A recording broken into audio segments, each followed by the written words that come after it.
Sir উনি senseless ছিল, আমি ছিলাম খারাপ অনেক অশ্লীল ভাষায় কথাবার্তা বলছে। আমরা কথা বলিনি, তখন ধৈর্য পরিচয় দিয়ে চুপ করেছিলাম।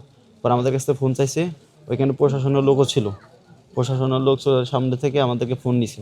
ফোন নেওয়ার পরে যে কজন আমার দায়িত্বশীল ছিলাম শিবিরের সবার কাছে ফোন নেওয়া হয়েছে। ফোনেতে পরে ফোনে আমাদের পার্সোনাল নগদ অ্যাকাউন্টে অনেক টাকা পয়সাও আছে আর কি। আমাদের মহানগর সভাপতি আবু তাহের ভাইয়ের ফোনটাও নেওয়া হয়েছে। ফোন সেনাবাহিনী পুলিশ প্রোটেক্টর যখন বাইরে ঢোকে মসজিদে, তখন বাইরের কাছে 2টা ফোনও নিয়েছে। এখন পর্যন্ত আমার ফোন টোন পাই নাই।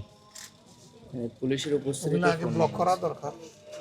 হ্যাঁ, আমার ফোনও নিয়ে নিছে। না, এটা অ্যাকাউন্টটা ব্লক করে দেওয়া দরকার।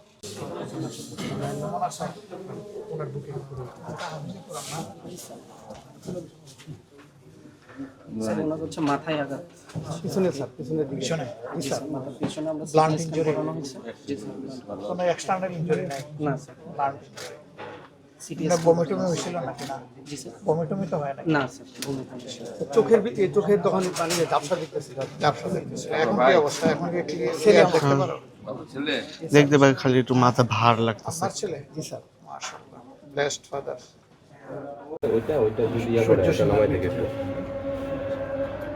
আল্লাহ তাআলা একে আগে এবং কুরবানিকে কবুল করুন। প্রোটেস্ট তো কালকে হয়েছে, আজকে হয়েছে, করেছে আজকে অবশ্য। আমি জানি এটা আমাদের জানার পর। আমি রাত্রেই আসতে চেয়েছিলাম, কিন্তু কনফিউজিং ইনফরমেশন পাওয়ার কারণে রাত্রে আসতে পারলাম। সকালে উঠে শুনলাম যে হসপিটালে কেউ অ্যাডমিট হলো।